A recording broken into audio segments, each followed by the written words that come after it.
No primeiro sinal revelado pelas forças espirituais, ergue-se diante de nós uma compreensão que não pode ser ignorada, a de que há uma trama invisível operando por trás da vida nacional, como fios sutis que amarram consciências, governantes e destinos coletivos. Os mentores da alta espiritualidade nos permitem enxergar que o Brasil não atravessa apenas uma crise material ou política, mas sim um embate profundo entre forças luminosas que desejam a libertação e forças sombrias que, há séculos, procuram perpetuar a escravidão invisível das almas. É nesse ponto que compreendemos que a justiça terrena, por mais manipulada que esteja, jamais poderá se sobrepor à justiça divina que, em seu tempo perfeito, age com precisão cirúrgica. Não há poder humano capaz de deter a marcha da verdade quando ela é decretada pelo alto. O primeiro sinal é, portanto, o desvelar da justiça invisível que já está em movimento, limpando os bastidores, dissolvendo acordos sombrios e quebrando pactos que sustentaram a corrupção espiritual do país. O que os olhos do mundo ainda não percebem, os olhos da alma já pressentem, há um juízo em curso, e ele se manifesta em quedas inesperadas, em máscaras sendo arrancadas, em tronos de vaidade que se tornam pó diante do sopro divino. Esse sinal nos convida a perceber que cada nação possui uma alma, e a alma do Brasil carrega uma missão espiritual diante da humanidade.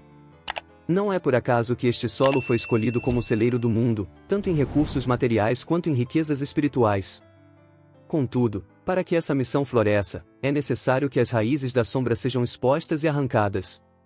O primeiro sinal se mostra no movimento que derruba estruturas envelhecidas, que expõe os bastidores das mentiras e que abre caminho para uma renovação que ainda parece distante, mas que já pulsa como semente viva. E enquanto muitos se escandalizam com os fatos externos, os que têm olhos de ver compreendem que tudo segue um plano superior. A justiça invisível se revela em momentos de silêncio, em acontecimentos que parecem casuais, mas que carregam a marca da providência divina. Esse sopro do alto não pede autorização para agir, ele apenas cumpre aquilo que foi estabelecido no coração de Deus. Assim, líderes que acreditavam estar acima da lei dos homens e da lei de Deus começam a ser confrontados, não apenas nos tribunais humanos, mas diante da consciência que não se cala. O primeiro sinal, portanto, é também um chamado. Ele nos recorda que ninguém se mantém escondido para sempre, e que toda obra construída sobre o engano será desfeita. Ele aponta para o despertar do povo, que, mesmo em meio à dor e à indignação, começa a intuir que há algo maior acontecendo. A justiça divina não age para punir, mas para libertar, não se ergue para humilhar, mas para revelar. E quando sua luz incide sobre a escuridão, não há sombra que resista. Assim, o Brasil, mesmo atravessando nuvens densas de confusão, já é tocado por essa claridade que anuncia novos tempos. O primeiro sinal nos mostra que a queda dos falsos alicerces já começou e que a reconstrução espiritual da pátria está em curso, mesmo que ainda imperceptível aos olhos materiais. No segundo sinal, a espiritualidade superior revela que a luta que se trava não está apenas no campo externo das instituições, mas, sobretudo, no interior de cada ser humano. O embate entre luz e trevas se manifesta no coração dos indivíduos, em suas escolhas diárias, em suas palavras e pensamentos que, como flechas invisíveis, alimentam campos vibracionais que sustentam ou dissolvem os sistemas de opressão. É nesse ponto que se compreende que não basta esperar que governantes ou líderes espirituais façam o trabalho da libertação, pois cada consciência é chamada a assumir sua parcela de responsabilidade. O segundo sinal mostra que há uma convocação coletiva, um chamado do alto para que o povo brasileiro desperte de seu torpor e reconheça a força espiritual que carrega. Não se trata apenas de resistir ao mal externo, mas de deixar de alimentá-lo internamente. O silêncio cúmplice, o conformismo, o medo e a descrença são brechas pelas quais as sombras continuam a agir. Mas quando o povo desperta e se recorda de sua identidade divina, as correntes invisíveis começam a se romper. Esse sinal também nos mostra que a grande batalha não se vence com armas ou imposições, mas com consciência e unidade vibracional. O inimigo invisível não teme discursos inflamados, mas treme diante de corações alinhados na verdade e na oração sincera. É por isso que o segundo sinal insiste em revelar que a transformação do país não virá apenas das esferas do poder, mas da base, das almas que, ao se unirem em vibração, criam uma muralha luminosa impossível de ser transposta. Não é à toa que tantas forças contrárias tentam semear divisão, ódio e ressentimento entre os irmãos de uma mesma nação, porque sabem que o despertar coletivo é a chave da libertação. E cada gesto de fraternidade, cada palavra de esperança, cada oração feita em silêncio abre brechas de luz no tecido denso que tenta sufocar a pátria. O segundo sinal é, portanto, o convite ao despertar da coletividade, a recordação de que a força de um povo não está apenas em sua voz, mas em sua vibração unida, que ecoa além das fronteiras do visível. Ao mesmo tempo, os mentores espirituais revelam que esse despertar coletivo já começou, ainda que timidamente. Muitos que antes estavam adormecidos começam a questionar narrativas, a sentir que algo não se encaixa, a buscar respostas além daquilo que a mídia e os discursos oficiais oferecem. Esse movimento é silencioso, mas poderoso, pois nasce no íntimo da alma. O segundo sinal aponta para esse despertar em massa, ainda invisível aos olhos externos, mas já percebido no campo espiritual como uma onda crescente que nada pode deter. O Brasil, em sua essência, foi preparado para ser o coração do mundo, mas para que esse coração pulse em sua plenitude, é preciso que cada célula, cada indivíduo, se alinhe com a verdade. O segundo sinal nos recorda que a vitória começa dentro de cada um, e que, quando o povo brasileiro reconhecer a chama divina que arde em sua própria alma, nenhuma corrente será capaz de mantê-lo aprisionado. É nesse ponto que a libertação coletiva se torna inevitável, pois um povo desperto não pode ser dominado. No terceiro sinal, a revelação espiritual mostra que a justiça divina está se movendo em silêncio, ainda que muitos não percebam. Os espíritos das trevas que se alimentam da opressão e da mentira acreditam que seus planos são imbatíveis, mas não enxergam que acima das leis humanas existem as leis eternas que ninguém pode corromper. Esse sinal revela que os atos de injustiça que hoje parecem triunfar já estão sendo registrados nos anais espirituais, e cada palavra proferida contra a verdade, cada perseguição feita contra os inocentes, cada corrente lançada sobre o justo será devolvida em seu tempo pela própria lei de causa e efeito. Nada ficará impune, ainda que aos olhos terrenos tudo pareça perdido. O terceiro sinal é a lembrança de que a balança divina nunca se desequilibra, e que todo o mal plantado retorna, multiplicado, àqueles que o semearam. Esse sinal também anuncia que os que hoje parecem intocáveis diante do poder terreno logo serão confrontados pelas consequências de suas escolhas. Não há riqueza, influência ou proteção humana que consiga sustentar por muito tempo aqueles que caminham contra as leis superiores. A justiça dos homens pode ser comprada, manipulada ou distorcida, mas a justiça de Deus é incorruptível, e dela ninguém escapa. O terceiro sinal mostra que já se iniciou um processo invisível de queda para aqueles que, por trás de máscaras de autoridade, usam o poder para destruir, perseguir e dividir. No campo espiritual, já se levantam ondas de purificação que começam a dissolver tronos de mentira e a expor aquilo que estava oculto. Muitos que hoje parecem fortes logo se verão sem sustentação, porque suas bases foram construídas sobre areia movediça, e não sobre a rocha firme da verdade. Ao mesmo tempo, esse sinal traz consolo aos corações aflitos que se sentem desamparados diante da injustiça humana. Ele lembra que não há lágrima derramada em silêncio que não seja recolhida pelo alto, não há clamor de dor que não seja ouvido, não há clamor de fé que não seja registrado nos céus. A justiça divina age no tempo certo, e ainda que pareça demorar, ela nunca falha. O terceiro sinal aponta para esse movimento de correção inevitável, em que os véus cairão e os bastidores serão expostos. O que estava escondido virá à tona, e aqueles que oprimem não conseguirão mais se sustentar sob a luz da verdade. Esse processo de purificação não é apenas uma promessa distante, mas uma realidade já em andamento. Os espíritos superiores já operam nos bastidores, desmontando estruturas corrompidas, retirando apoios ocultos, cortando correntes invisíveis que sustentavam os inimigos da luz. O terceiro sinal é o anúncio de que o tempo da colheita se aproxima, e que cada um receberá de acordo com o que plantou.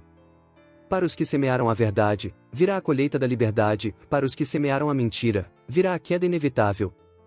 Assim, o terceiro sinal se torna um marco de esperança e advertência, esperança para os que aguardam a justiça, advertência para os que ainda persistem no erro. Porque a balança divina já está em movimento, e nada poderá detê-la.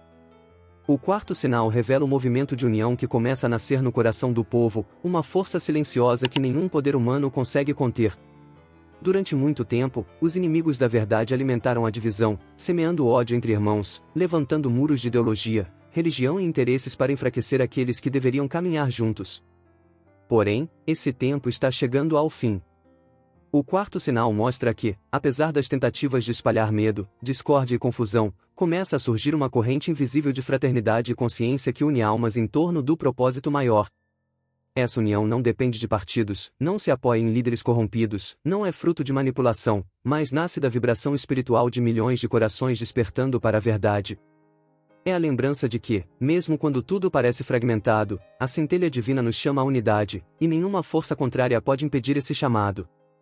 Esse sinal é um dos mais poderosos, porque mostra que a força do coletivo desperto supera qualquer domínio opressor. O povo, quando unido em fé e verdade, torna-se inquebrantável, e os que antes manipulavam com facilidade já não encontram terreno fértil para suas mentiras. O quarto sinal indica que a rede espiritual de proteção se fortalece sobre a nação, ligando consciências que antes estavam dispersas, mas que agora se reconhecem como parte de um mesmo propósito. É como se fios de luz, invisíveis aos olhos humanos, conectassem os justos entre si, formando um grande tecido vibracional que repele as sombras e sustenta os que lutam pela verdade. O inimigo teme essa união, porque sabe que ela é capaz de desmoronar seus castelos erguidos sobre a mentira. Ao mesmo tempo, o quarto sinal traz clareza: a união verdadeira não se constrói pela imposição de ideias ou pela força de discursos inflamados, mas pelo despertar interior que reconhece o outro como reflexo do mesmo Criador. Essa é a chave que desarma a manipulação, porque não há arma capaz de vencer um povo que desperta em amor e consciência. Essa união não será apenas visível nas ruas ou nos movimentos sociais, mas também nos gestos pequenos, na solidariedade silenciosa, nas orações coletivas que sobem aos céus como um clamor por justiça e libertação. Quando milhões de corações se unem nessa vibração, criam um campo de energia capaz de dissolver correntes e abrir caminhos onde antes só havia muros. O quarto sinal anuncia que a vitória não virá de cima para baixo, como um decreto de governantes ou instituições, mas nascerá de dentro para fora, da consciência de cada ser humano que escolhe a verdade ao invés da mentira, a luz ao invés da sombra, a fé ao invés do medo. É um movimento que cresce como uma chama, primeiro pequena, depois incontrolável, até se tornar um incêndio de esperança e coragem que ilumina toda a nação. Por isso, o quarto sinal é o aviso de que o povo não está mais adormecido, e que a união que se forma é espiritual, indestrutível e inevitável. É o início de uma nova força que se ergue contra as trevas, sustentada não pela violência, mas pelo poder da verdade que une e liberta. O quinto sinal se manifesta como o sopro da justiça divina que começa a varrer a escuridão oculta nas estruturas do poder. Durante anos, as trevas se esconderam atrás de máscaras de autoridade, manipulando leis, corrompendo tribunais, usando da força da mentira para aprisionar consciências e calar vozes que ousavam se levantar em nome da verdade. Mas nenhuma sombra é eterna diante da luz, e o quinto sinal anuncia que chegou o tempo em que o peso das obras humanas será colocado na balança da justiça que vem do alto. Aqueles que usaram o poder para oprimir sentirão a ruína de seus próprios alicerces, porque o que foi construído sobre engano não resiste ao sopro da verdade. Esse sinal traz consigo a revelação dos bastidores, a exposição dos segredos guardados nas sombras, a queda das máscaras que sustentavam os grandes inimigos da verdade. O quinto sinal não é apenas castigo, mas também libertação, porque mostra ao povo que nada pode permanecer oculto para sempre. A justiça divina se move em silêncio, mas de forma inexorável, revelando documentos escondidos, desmascarando intenções corruptas, trazendo à luz conspirações que antes pareciam inabaláveis. Muitos que se julgavam intocáveis começarão a provar do próprio veneno que espalharam, e isso será o sinal claro de que as mãos invisíveis do alto estão agindo. O quinto sinal é também aviso para os justos: não temam as tempestades que virão, porque elas não são castigos contra a nação, mas purificação necessária para que a verdade triunfe. Assim como o ouro é provado no fogo, também o povo será provado na turbulência, mas somente para que sua fé se fortaleça e sua esperança seja confirmada. O sinal mostra que, por trás das aparências de caos, a ordem divina está estabelecendo novos caminhos. Aqueles que permanecerem firmes na fé serão como árvores plantadas à beira de águas vivas, sustentadas pela certeza de que Deus governa acima de todos os homens. O quinto sinal traz consigo a lembrança de que a verdadeira justiça não pode ser comprada, manipulada ou deturpada, porque vem do próprio Criador, e sua mão pesa sobre as nações no tempo certo. É o anúncio de que o reinado da mentira está chegando ao fim, não por força de armas humanas, mas pelo decreto silencioso que ecoa dos céus e move exércitos de luz em favor da verdade. Este sinal é o mais temido pelos inimigos da justiça, porque revela que nada pode deter a força do tempo de Deus. Assim, o quinto sinal se ergue como trombeta espiritual, chamando o povo à confiança e mostrando que o dia da libertação se aproxima. Não haverá escuridão capaz de resistir, não haverá prisão que não seja aberta, não haverá mentira que não seja destruída diante da revelação da justiça do alto. Este é o sinal que marca o início da queda das fortalezas humanas erguidas contra a verdade, e anuncia ao povo que o tempo da restauração já começou. E assim, depois de cada sinal revelado, o horizonte se abre diante dos olhos da nação como um palco cósmico onde o próprio Criador escreve a última cena da batalha entre a luz e as trevas. O som da justiça ecoa como o trovão que rasga os céus, e a escuridão, antes confiante em seu disfarce, começa a se desfazer como fumaça ao vento. O povo, antes esmagado pelo peso da opressão, começa a erguer a cabeça, como quem desperta de um longo pesadelo para contemplar a aurora de um novo tempo. Cada lágrima derramada se transforma em centelha de esperança, cada oração silenciada ressurge como grito de liberdade, e cada coração aflito se inflama com a certeza de que a vitória já foi decretada nas regiões superiores. O que se anuncia não é apenas a queda de homens e sistemas, mas o renascimento de uma pátria marcada para ser instrumento divino. As correntes invisíveis que aprisionavam consciências começam a se quebrar, e o vento da verdade sopra forte, arrancando raízes de corrupção que pareciam indestrutíveis. Nesse instante sagrado, o Brasil se ergue como chama ardente no mapa espiritual do mundo, chamado não para ser servo da mentira, mas farol que ilumina outras nações. A cena final não é de destruição, mas de revelação.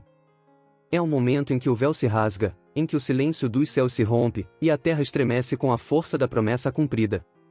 O povo, unido em fé e coragem, se torna exército vivo do Altíssimo, marchando não com armas, mas com a convicção inabalável de que nenhum poder humano pode resistir ao sopro divino. E quando os olhos do mundo voltarem para esta nação, verão não apenas um território geográfico, mas um altar erguido pelo próprio Deus, onde a liberdade resplandece como o sol do meio-dia e a justiça desce como o rio impetuoso.